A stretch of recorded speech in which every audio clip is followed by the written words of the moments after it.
Hello students, civil engineering first semester, mechanical engineering first semester, electrical engineering first semester and computer science first semester. CS यानी communication skill part 1 का ये हमारा communication chapter जो है the communication, उसमें हम अभी स्टडी कर रहे हैं। तो आज हम समझेंगे, आपने उस दिन पढ़ा था कि 6 कंपोनेंट्स ऑफ कम्युनिकेशन, कम्युनिकेशन के 6 घटक जो है, 6 तत्व है, एलिमेंट्स है। वही चीज़ उसमें से एक पहला हमारा जो एलिमेंट है that is context.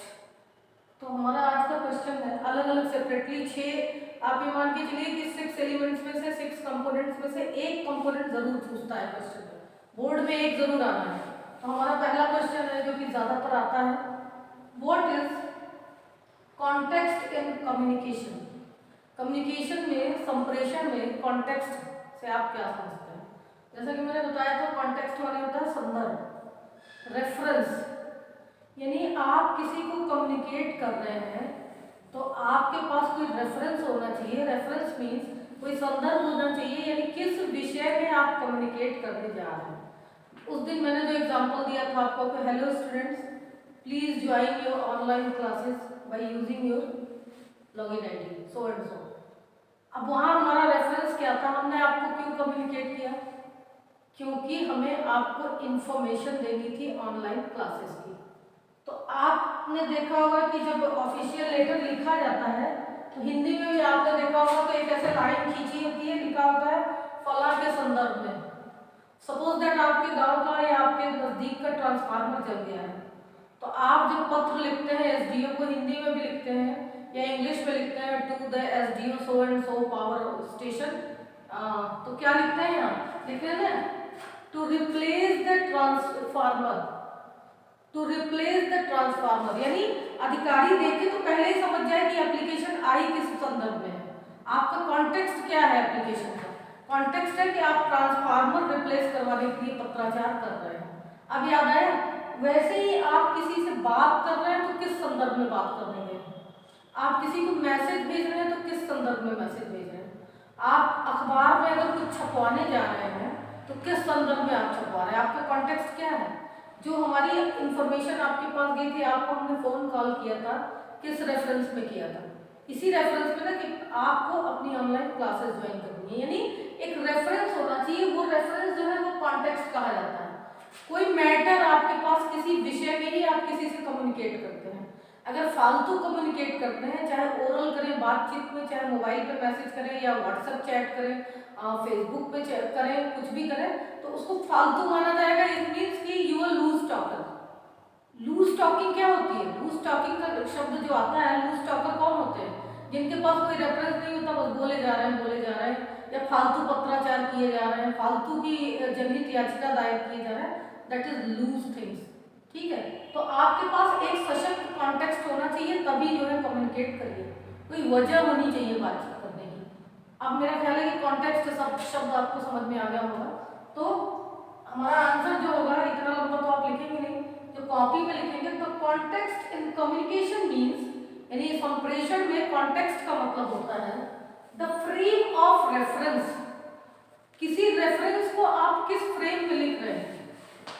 Frame of reference आपका एक फ्रेम है, एक बना बनाया ढांचा है, जिसको आप फॉर्मेट भी बोलते हैं कंप्यूटर की भाषा में। तो the frame of reference, the context in communication means the frame of reference. The Sanders context में भी सोशल, ये कॉन्टेक्स्ट आपका जो संदर्भ है ये सामाजिक हो सकता है, एथनिक, फिजिकल और इंफॉर्मेटिव। कोई धार्मिक उद्देश्य हो सकते हैं, कोई सामाजिक उद्देश्य हो सकते हैं, कोई शारीरिक उद्देश्य हो सकता है, और कोई सूचनाप्रद हो सकता है। सूचनाप्रद क्या था? जो हमने आपको इन्फॉर्म किया था, फोन कॉल किया था, कम्युनिकेट किया था आपसे आपके मोबाइल नंबर पे कि please join your online classes, this is informative. ये इंफॉर्मेटिव कम्युनिकेशन होगी। सोशल कम्युनिकेशन क्या होती है?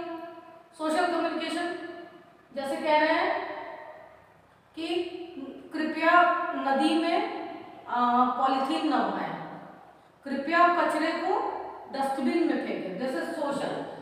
एथनिक क्या हो गया? फला जगह भंडारा है, कृपया आप सादर आमंत्रित है, खाने आइए। ठीक है, या शिव का ये चल रहा है या किसी दरगाह पे कुछ हो रहा है, आप सादर आमंत्रित है, that is ethnic. Ethnic. Physical क्या है? 2 गज दूरी, मास्क है जरूरी, ये आपका फिजिकल हो गया। आजकल जो सबसे ज्यादा लोकप्रिय हो रहा है ये फिजिकल है, 2 गज की दूरी, मास्क है जरूरी, ठीक है। और इन्फॉर्मेटिव मैंने आपको बताया, जो हमने आपको सूचना दी थी कि please join your online classes, ठीक है। तो कॉन्टेक्स्ट का मतलब हो गया आपके पास। अब ये जो 2 गज दूरी, मास्क है जरूरी क्यों आ रहा है? क्योंकि इसका रेफरेंस है कोरोना। ये आप भी जानते हैं, हम भी जानते हैं कि कोरोना से बचने के लिए, संक्रमण से बचने के लिए, इसका कॉन्टेक्स्ट क्या है? कोरोना से बचने के लिए, संक्रमण से बचने के लिए, बीमारी से बचने के लिए हमने आपको मैसेज दिया 2 गज दूरी, मास्क है जरूरी, ठीक है। इसी तरह सोशल होते हैं, ऐसे कॉन्टेक्स्ट होते हैं, यानी एक मुद्दा आपके पास होना चाहिए, तब हम कम्युनिकेट करते हैं। मेरा ख्याल है ये आंसर आपको समझ में आ गया होगा। नहीं समझ में आता है तो फिर पूछिए। दूसरा क्वेश्चन हमारा है, right the note in medium of communication. संप्रेषण के माध्यम पर एक छोटा सा नोट लिखिए। संप्रेषण का माध्यम, आजकल संप्रेषण के लिए सबसे ज्यादा प्रभावी माध्यम हमारे कान और मुंह हो गए हैं। मतलब हम सबसे ज्यादा मोबाइल का यूज करते हैं, लेकिन मीडियम ऑफ कम्युनिकेशन में बहुत सारे मीडियम ऑफ कम्युनिकेशन है। पहली बात कि इसको मेन मोटा मोटा 2 हिस्से में समझिए, एक रिटन करते हैं, एक ओरल। जब ओरल करते हैं या तो हम फेस टू फेस बात करते हैं, या तो हम मोबाइल पे बात करते हैं, है ना, इस तरीके से। मंच पे खड़े होकर रैलियों में बात करते हैं, माइक लगा के भाषण देते हैं, ये कोई भी तरीका हो सकता है, ये ओरल तरीका है बातचीत का। टीवी पे हम सुनते हैं, ओरल ही तो सुनते हैं ना। दूसरा तरीका हमारा रिटन कम्युनिकेशन का हो गया।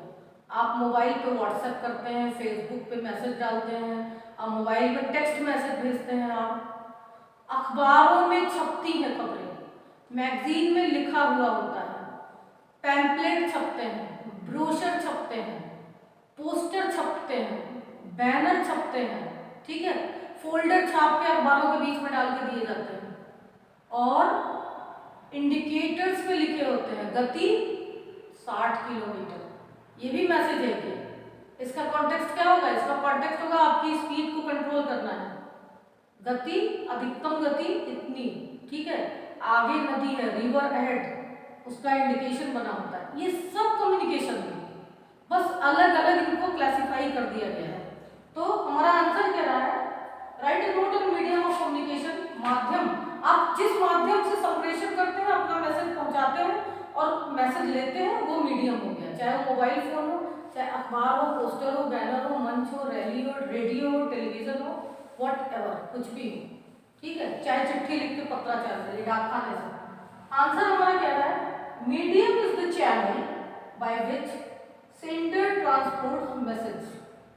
मीडियम हमारा वो चैनल होता है जिससे संप्रेषक जो होता है ट्रांसपोर्ट करता है, यानी एक जगह से फॉरवर्ड करता है दूसरी जगह मैसेज।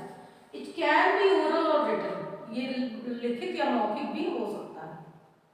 यानी मीडियम का मतलब हुआ वह माध्यम जिससे हम अपनी बात को अगले तक पहुंचाते हैं और अगले की बात हम सुनते हैं।